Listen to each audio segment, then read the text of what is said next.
할렐루야, 저는 13교구 이미옥 목장의 이미옥 목자 집사입니다. 한없이 부족한 저를 교구 헌신예배 간증자로 세워주신 하나님께 감사와 영광을 올려드립니다. 저는 5살 때부터 엄마를 따라 열심히 교회에 나가기 시작했습니다. 지금처럼 놀 것도 별로 없고 흔한 과자도 없었던 시절인지라 교회에 가면 재미있었고 맛있는 것도 많이 먹을 수 있어 주일이 즐거웠습니다. 작은 시골교회지만 여름성경학교 때는 부흥집회에 참석하여 은혜를 받았고 중고등부 시절에는 가을마다 열리는 문학의 밤을 통하여 아름다운 추억도 쌓아갔습니다. 그러나 고3이 되면서 신앙생활은 점점 어려워졌습니다. 당시 학교에서는 주일날에도 자율학습을 강제로 시켰습니다. 그러다 보니 예배를 드리고 가면 늦게 왔다는 이유로 체벌을 당하였습니다. 그때 다니엘처럼 사드락, 메삭, 아벳느고처럼 당당히 하나님을 선택했다면 더 큰 은혜를 주셨을 텐데 저는 오히려 불만이 가득하였고 하나님과 멀어지고 말았습니다. 또한 타지로 대학을 가면서 하나님의 은혜는 다 잊고 세상 사람이 되어갔습니다. 얽매여 있던 가정과 학교를 떠나 내 마음대로 살아가는 것이 너무 즐거웠습니다. 대학교에 들어가서 학교 친구들과 밤문화를 즐기고 직장에서도 동료들과 밤문화를 즐겼지만 이것이 죄라는 걸 잊고 살아갔습니다. 그렇게 10년의 세월이 흘러갔습니다. 아무 문제 없이 세상에 빠져서 살아갔습니다. 그러나 제 마음 한구석에는 늘 허전한 무언가가 있었고 이렇게 살다가는 하나님이 언젠가는 나를 치시겠구나 하는 마음도 있었습니다.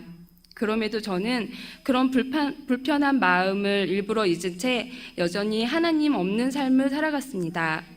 그렇게 신혼살림을 차리고 뱃속의 아기가 9개월쯤 될 무렵 청천벽력과 같은 아픔이 저에게 찾아왔습니다. 뱃속 아기에게 신장이 물이 차는 수신증이라는 병이 생겼고 대학병원에 가서 조기 출산을 해야 할 수도 있다고 하였습니다. 그때도 제 삶을 회개하기는커녕 왜 내게 이런 일이 생겼지 하나님을 원망하였습니다. 불행 중 다행히도 아기는 조기 출산을 하지 않아도 되었고 순산이 세상에 나오게 되었습니다. 그런데 아이가 태어나고 5일 만에 요로 감염으로 고열에 시달려 신생아 집중실에 입원하게 되었습니다. 그리고 태어난 후 또 일주일 만에 요로 감염이 찾아와 입원하기를 3차례나 반복되었습니다. 그러다 보니 신장이 더 나빠지기 전에 수술을 해야 한다며 8개월 된 아이 키를 차가운 수술대 위에 올려야 했습니다. 저는 그때서야 마음이 하나님께 조금씩 열리기 시작하였습니다. 하나님께로 돌아가자. 하나님 없이 사는 삶이 이렇게 공고한 것이구나. 사람의 힘으로 다 할 수 있을 것 같았는데 내 마음대로 다 살 수 있을 것 같았는데 이렇게 아픈 아기 앞에서 내가 아무것도 해줄 수 없구나 하는 마음으로 저는 하나님께 기도하기 시작하였습니다. 감사하게도 아기는 수술을 잘 마치게 되었고 하나님의 살아계심을 체험할 수 있었습니다. 그러나 사람 마음이 화장실을 들어갈 때와 나올 때가 다르다는 말처럼 아기가 건강을 되찾고 또한 여러 가지 세상살이로 마음 쓰다 보니 다시금 믿음 없는 사람처럼 살게 되었습니다. 그렇게 오랜 세월 방황하다가 수화동으로 이사 왔습니다. 이마트를 오고 가며 지어지고 있는 오병이어 교회를 보았습니다. 이상하게도 막연하지만 난 이제 여기를 다녀야 하겠다는 생각이 들었습니다.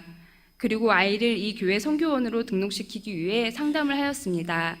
그곳에서 강복래 원장님을 만났고 원장님은 제가 과거에 신앙생활 하셨던 것을 알고 예배 드릴 것을 권유하셨습니다. 그렇게 첫 예배를 드렸고 돌아가는 발걸음이 너무 가벼워 마음이 행복했습니다. 늘 짓눌려 있던 내 마음이 평온해지는 것을 느꼈습니다. 목자님의 인도를 따라 새가족 학교와 십자가의 길, 양육시스템을 공부하면서 많은 은혜를 받았습니다. 공부를 차근차근 하면서 신앙의 뼈대가 세워지기 시작했습니다. 그러면서 그동안에 내가 왜 방황하며 살았는지를 보게 되었습니다. 기독교 문화 안에서 자라났지만 내 신앙을 책임져 줄 말씀의 뼈대도 영적인 체험도 없었다는 것을 알았습니다. 지금까지 막연하게 알던 성경과 하나님을 제대로 배우게 되면서 진짜 신앙생활이 시작되었습니다. 저는 특별히 회개에 관한 설교 말씀을 들으며 하나님께 회개하는 것을 배웠습니다. 기도도 모르고 회개도 모르고 살았는데 회개를 하고 나니 점점 하나님께 가까이 나아가는 것 같았고 그만큼 제 삶은 새로워졌습니다. 늘 남편에게 짜증을 내고 온갖 스트레스를 애꿎은 아이에게 풀었는데 마음이 평안해지니 온순한 아내, 온순한 엄마가 되었습니다. 그렇게 변화되는 모습이 나쁘지 않았던지 신앙생활을 반대하던 남편은 주일 예배와 금요절에 오고 갈 때마다 차로 데려다 주었습니다. 제가 하나님께 가까이 가면 가정이 편안하고 하나님과 멀어지면 가정이 힘들어진다는 것을 안 것입니다. 저는 금요 기도회에 참석하면서 어릴 적 부흥 집회에 참석했던 아련한 추억을 느낄 수 있었고 하나님의 은혜가 그 어느 시간보다 크게 다가왔습니다.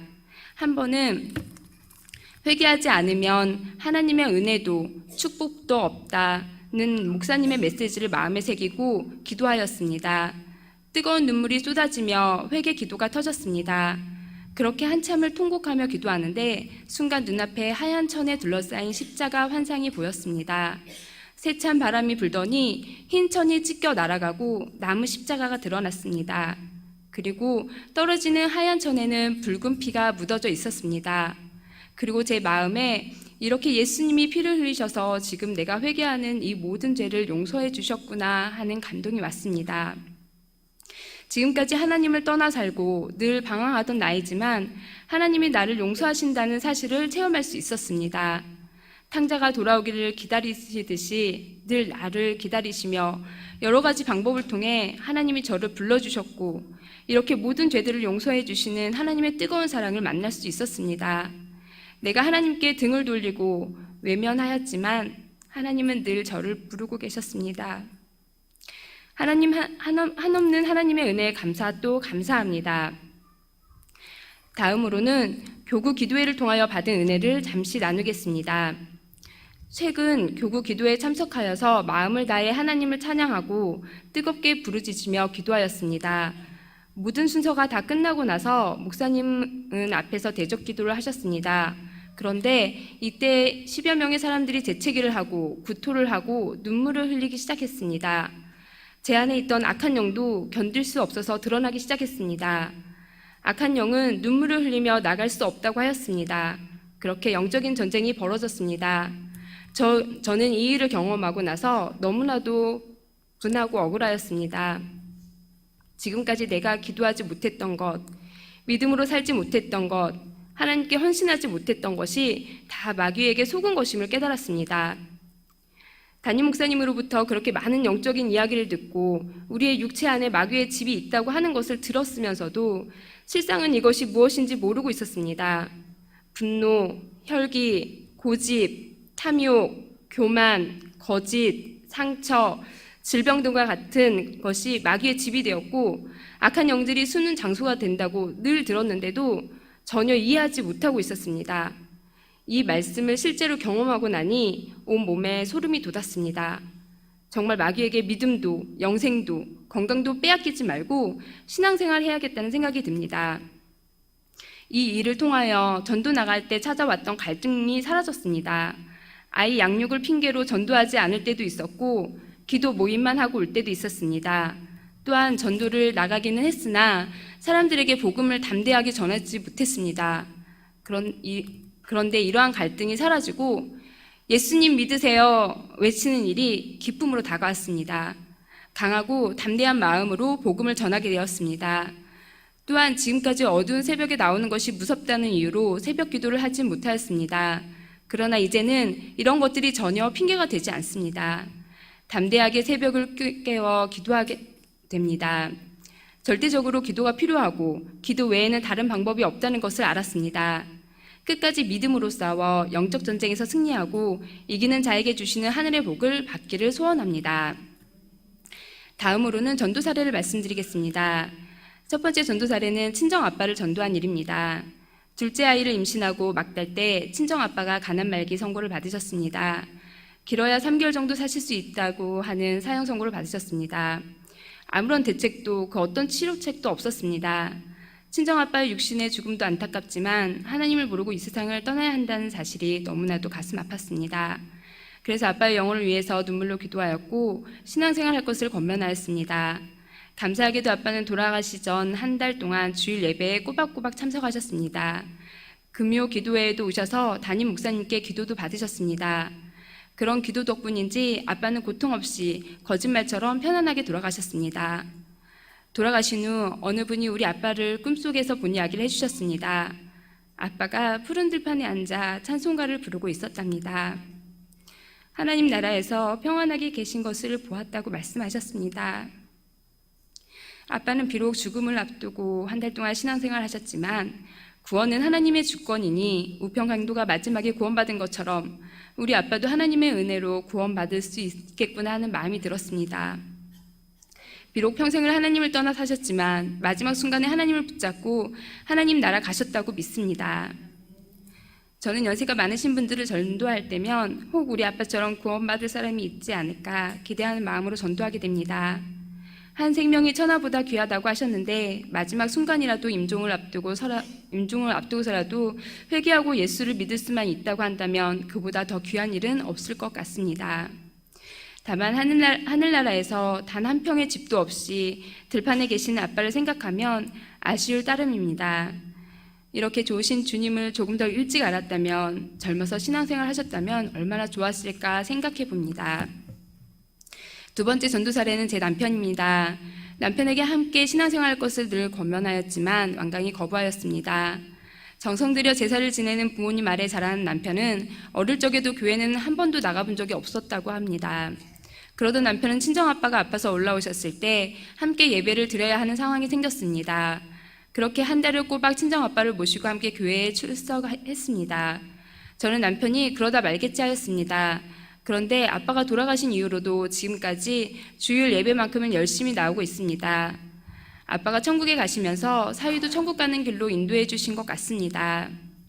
주님이 남편에게 큰 믿음도 주셔서 주일뿐만 아니라 교회에 충성하고 주님께 인정받는 일꾼이 되기를 기도하고 있습니다. 물질의 축복도 더하셔서 주님의 일에 전도하는 데 크게 쓰여지기를 기도합니다. 세 번째 전도 사례는 노방에서 만난 분입니다. 신앙생활을 하다가 쉬고 계셨습니다. 처음에는 완고하셨는데 목사님이 기도를 해주시자 눈물을 글썽이셨습니다. 그러면서 이상하게 자신이 왜 눈물을 흘리는지 모르겠다며 아무래도 오늘 주님이 만나게 해주신 것 같다고 하셨습니다. 이분은 과거에 열심히 신앙생활을 하셨지만 지금은 깊은 영적인 질병에 걸려 계셨습니다. 정신과에서 우울증 치료를 받고 계셨습니다. 그리고 하나뿐인 아들이 요즘 들어서 자살하겠다는 소동을 부려 마음이 많이 힘든 상태였습니다. 이렇게 삶이 공고하고 힘든데 예수님을 찾으시라고 권면해 드렸습니다. 우리 교회에 등록하시게 되었습니다. 감사하게도 우리 교회에 등록하시고 나서는 아들이 죽겠다고 하는 말을 안 한다고 합니다. 주님께서 아드님도 모든 영적인 질병에서 깨끗이 치유해 주시길 기도합니다. 어머니는 지금 수요, 금요, 주일 세가족 학교에 열심히 참석하고 계십니다. 치유 집회도 참석하셔서 기도하고 있습니다. 치유 집회 때는 이런 간증을 하시기도 하셨습니다. 사는 것이 너무 힘들어서 동맥을 끊으려고 했답니다. 그래서 동맥 하나를 끊었고 또 술을 마시고 동맥 하나를 더 끊었는데 하나도 고통스럽지 않더랍니다. 술 기운에 동맥이 끊어져도 아무 느낌이 안 나더랍니다. 자신은 그렇게 죽기를 각오하였던 사람인데 이렇게 오병이어 교회를 만나서 다시금 주님을 붙잡고 살아가게 되었으니 얼마나 감사한지 모르겠다며 간증하셨습니다. 할렐루야. 사람 살리는 오병이어 교회를 통하여 온전히 회복되기를 기도합니다. 이분을 통하여 이분처럼 영적으로, 육적으로 죽어가는 많은 사람들이 살아나기를 기도합니다. 네 번째 전도 사례는 노방전도를 하다 만난 한소망 자매입니다. 이분도 하나님을 믿다가 이제는 하나님을 잊으며 산다고 말씀하셨습니다. 한때는 신앙생활을 잘했지만 가정과 사업의 어려움으로 인해 하나님을 떠나 산다고 하셨습니다. 그 영혼이 너무나도 안타까웠습니다. 더욱이 언어치료사의 일을 하셔서 믿음으로 아이들을 가르치시면 얼마나 좋을까 하는 생각이 들었습니다. 우리 교회에 와서 한 번만이라도 말씀을 들어보셨으면 좋겠다고 권면하였습니다. 그리고 주섬대사를 행하며 열심히 이분을 섬겼습니다. 전도팀 식구들을 소개시켜주며 관계 맺기를 하고 점심도 함께 먹었습니다. 마평화 전도법을 가지고 열심히 마귀를 대적하는 기도를 하였습니다. 그렇게 섬기던 중 드디어 주일에 등록하시게 되었습니다. 지금은 아쉽게도 다른 곳으로 이사를 가셔서 함께 예배 드리지는 못하나 그곳에서 하나님을 잘 섬기기를 간절히 기도하고 있습니다. 이 외에도 아들 친구 엄마인 신효인 성도를 전도하게 하셨고, 직장 동료인 김미영 성도가 육단지로 이사 오면서 우연히 만나게 되어 전도하게 하셨고, 같은 동네 살고 있는 정수경 성도를 전도하게 하셨습니다. 또한 노방에서 여러분들을 만나 전도하게 하셨습니다. 많은 분들이 새신자분들이라 연약한 믿음을 가지고 있습니다. 그러나 한 분 한 분이 예배로, 기도로, 십자가의 길 양육 시스템으로 귀하게 세워지기를 기도하고 기대하고 있습니다. 전도도 사람을 살리는 일도 성령 하나님의 하심을 믿고 더욱더 깨어서 기도하기를 원합니다. 마지막으로 비전을 말씀드리겠습니다. 어느 날 이런 꿈을 꾸게 되었습니다. 잔잔한 바닷가에 하얀 가운을 입은 담임 목사님과 우리 교회 성도님들이 물속에 들어가 계셨습니다. 목사님은 말씀을 전하시고 성도님들은 그 말씀을 평화롭게 행복한 모습으로 듣고 있었습니다. 목사님 뒤편 모래사장과 높은 절벽 위에 많은 사람들이 구경을 하고 있었습니다. 저도 절벽 위에서 그 모습을 바라보며 한없이 부러워하고 있었습니다. 마음속으로 나도 저들처럼 물속에 들어가서 은혜 받았으면 좋겠다고 생각하면서도 또 한편으로는 옷이 물에 젖을까봐 막상 들어가지 못하고 있었습니다. 그렇게 갈등하고 있을 때 순간 목사님이 곁에 오셔서 더 이상 갈등하지 말고 너도 이 물가로 들어오렴 말씀하셨습니다. 그리고 꿈에서 깨어났는데 저는 이 꿈을 통해서 하나님이 제게 무엇을 말씀하시는지를 알 수 있었습니다. 많은 사람들이 우리 교회에서 살아있는 말씀과 성령 충만한 은혜를 경험하고 하나님의 귀한 일꾼으로 세워집니다. 저는 이들을 보면서 부러워하였습니다. 그러나 또 한편으로는 정작 그 가운데 들어가는 것을 두려워하고 갈등하였습니다. 그러나 이제는 나의 뜻과 나의 생각을 다 버리고 하나님이 원하시는 대로 깊은 곳으로 나아가겠습니다. 은혜의 강가에 더욱더 나아가 주님이 주시는 은혜를 제한 없이 받겠습니다. 그리고 하나님이 쓰시기를 원하시는 만큼 제한 없이 쓰임 받기를 원합니다. 내 자신의 연약하고 부족한 것도 바라보지 않고 내게 능력 주시는 자 안에서 내가 모든 것을 할 수 있다는 믿음으로 헌신하겠습니다. 지금까지 내가 정해둔 테두리 안에서 하나님께 헌신하려고 했습니다. 그러나 이제는 더욱더 하나님이 쓰시는 전도자가 되기 위해서 하나님께 능력을 구하고 지혜를 구하고 은사를 구하겠습니다. 하나님이 귀히 쓰시는 전도자, 목자가 되도록 힘을 다해 기도하겠습니다. 올해 얼마 남지 않았지만 꼭 5명 이상 전도하여 하나님께 영광을 올려드리기를 원합니다. 지금 품고 있는 새신자들 한 사람 한 사람을 보면 하나님은 그들의 영혼을 사랑하셔서 제게 붙여주셨음을 느끼게 됩니다. 하나님의 마음으로 성령의 능력으로 그들을 주님 품으로 인도하는 전도자가 되겠습니다. 예전에는 돈이 있어야 행복하다고 생각했는데 지금은 전도하고 사람 살리는 일이 가장 행복한 일인 줄 압니다. 나 같은 죄인을 살리신 하나님께, 저를 오병이어 교회로 인도해 주신 하나님께 모든 감사와 영광을 올려드리며 부족한 간증을 마치겠습니다. 감사드립니다.